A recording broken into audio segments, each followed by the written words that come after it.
या देवी सर्वभूतेषु मातृरूपेण संस्थिता नमस्तस्यै नमस्तस्यै नमस्तस्यै नमो नमः। माँ चंद्रघंटा की व्रत कथा, पूजा विधि, ध्यान मंत्र और अचूक उपाय। नवरात्रि के तृतीय दिवस माँ चंद्रघंटा की उपासना विधि की जाती है। माँ दुर्गा जी की तीसरी शक्ति का नाम चंद्रघंटा है। नवरात्रि में तीसरे दिन की पूजा का अत्यधिक महत्व है और इस दिन माँ चंद्रघंटा विग्रह का पूजन आराधना किया जाता है। इस दिन साधक का मन मणिपुर चक्र में प्रविष्ट होता है। माँ चंद्रघंटा की कृपा से अलौकिक वस्तुओं के दर्शन होते हैं, दिव्य सुगंधियों का अनुभव होता है तथा विविध प्रकार की दिव्य ध्वनियाँ सुनाई देती हैं।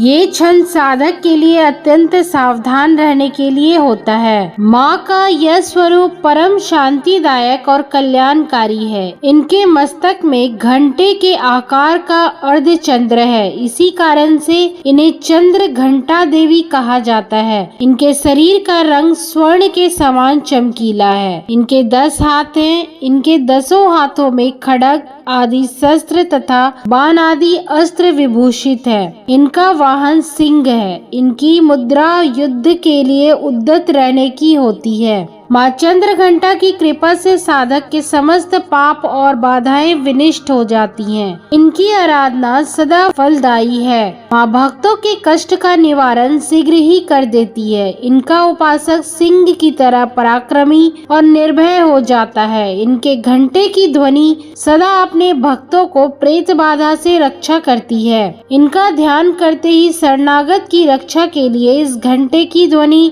निनादित हो उठती है। माँ का स्वरूप अत्यंत सौम्यता एवं शांति से परिपूर्ण रहता है। इनकी आराधना से वीरता, निर्भयता के साथ ही सौम्यता एवं विनम्रता का विकास होकर मुख, नेत्र तथा संपूर्ण काया में कांति गुण की वृद्धि होती है। स्वर में दिव्य अलौकिक माधुर्य का समावेश हो जाता है। माँ चंद्रघंटा के भक्त और उपासक जहाँ भी जाते हैं, लोग उन्हें देखकर शांति और सुख का अनुभव करते हैं। माँ के आराधक के शरीर से दिव्य प्रकाश युक्त परमाणुओं का अदृश्य विकिरण होता रहता है। यह दिव्य क्रिया साधारण चक्षुओं से दिखाई नहीं देती, किंतु साधक और उसके संपर्क में आने वाले लोग इस बात का अनुभव भली भांति करते रहते हैं। तो आइए शुरू करते हैं माँ चंद्रघंटा की पौराणिक कथा। देवताओं और असुरों के बीच लंबे समय तक युद्ध चला। असुरों का स्वामी महिषासुर था और देवताओं के इंद्र। महिषासुर ने देवताओं पर विजय प्राप्त कर इंद्र का सिंहासन हासिल कर लिया और स्वर्ग लोक पर राज करने लगा। इसे देखकर सभी देवतागण परेशान हो गए और इस समस्या से निकलने का उपाय जानने के लिए त्रिदेव ब्रह्मा, विष्णु और महेश के पास गए। देवताओं ने बताया कि महिषासुर ने इंद्र, चंद्र, सूर्य, वायु और अन्य देवताओं के सभी अधिकार छीन लिए हैं और उन्हें बंधक बनाकर स्वयं स्वर्गलोक का राजा बन गया है। देवताओं ने बताया कि महिषासुर के अत्याचार के कारण अब देवता पृथ्वी पर विचरण कर रहे हैं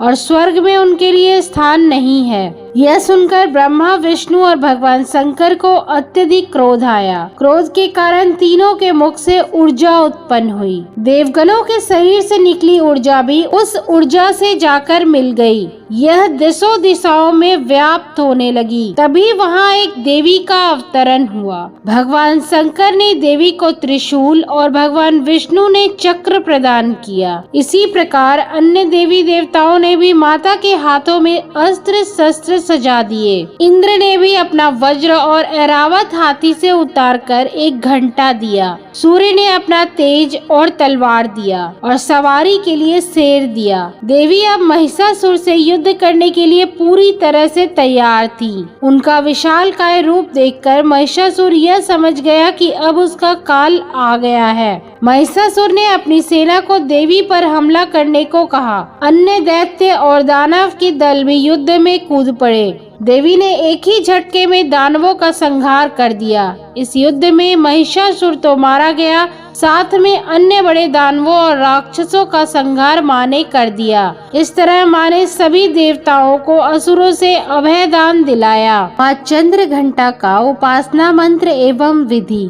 या देवी सर्वभूतेषु माँ चंद्र घंटा रूपेण संस्थिता नमस्तस्यै नमस्तस्यै नमस्तस्यै नमो नमः। हे माँ सर्वत्र विराजमान और चंद्र घंटा के रूप में प्रसिद्ध अम्बे, आपको मेरा बार बार प्रणाम है। मैं आपको बार बार प्रणाम करती हूँ। हे माँ मुझे आप सब पापों से मुक्ति प्रदान करें। हमें चाहिए कि अपने मन वचन कर्म और काया को विधि विधान के अनुसार पूर्णतः परिशुद्ध एवं पवित्र करके माँ चंद्र घंटा के शरणागत होकर उनकी उपासना आराधना में तत्पर हों। उनकी उपासना से हम समस्त सांसारिक कष्टों से विमुक्त होकर सहज ही परम पद के अधिकारी बन सकते हैं। हमें निरंतर उनके पवित्र विग्रह को ध्यान में रखते हुए साधना की ओर अग्रसर होने का प्रयत्न करना चाहिए। उनका ध्यान हमारे इहलोक और परलोक दोनों के लिए परम कल्याणकारी और सद्गति देने वाला है।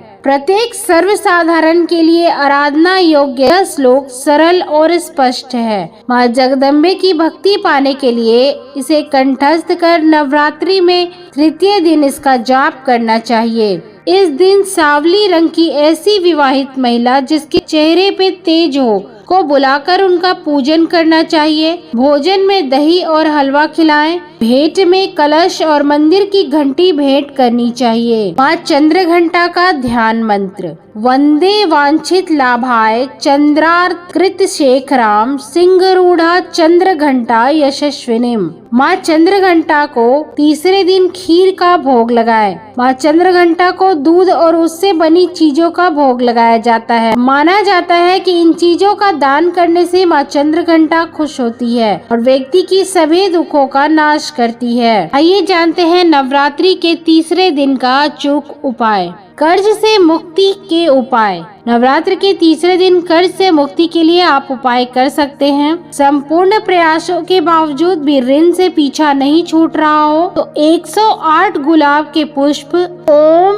एम ह्रीम श्रीम चम फट स्वाहा मंत्र बोलते हुए भगवती चंद्र घंटा के श्री चरणों में अर्पित करें। 1.25 किलो साबुत मसूर दाल कपड़े में बांधकर अपने सामने रख लें। घी का दीपक जलाकर ओम एम ह्रीम श्रीम चंद्र घंटे हुम फट स्वाहा इस मंत्र का जप 108 बार करें। मसूर को अपने ऊपर से 7 बार उसार कर सफाई कर्मचारी को दान में दे दे। कर्ज से छुटकारा मिलने की संभावना आपकी बढ़ जाएगी। पूजन के बाद श्री दुर्गा सप्तशती पाठ एवं निर्माण मंत्र ओम एम ह्रीम क्लीम चामुंडाय विच्चे का यथा सामर्थ्य जप अवश्य करें। उसके बाद माँ चंद्र घंटा की आरती और माँ दुर्गा की आरती करें। फिर माँ चंद्र घंटा को उनके प्रिय चीजों का भोग लगाते हुए उनसे प्रार्थना करें कि हे माँ चंद्र घंटा आप अपनी कृपा हम पर और हमारे परिवार हमारे रिश्तेदारों पर जरूर बनाए रखें। प्रसाद का भोग लगाने के बाद सभी परिवारजनों में प्रसाद का वितरण करें। बोलिए चंद्र घंटा माता की जय। जय माता दी, सांचे दरबार की जय।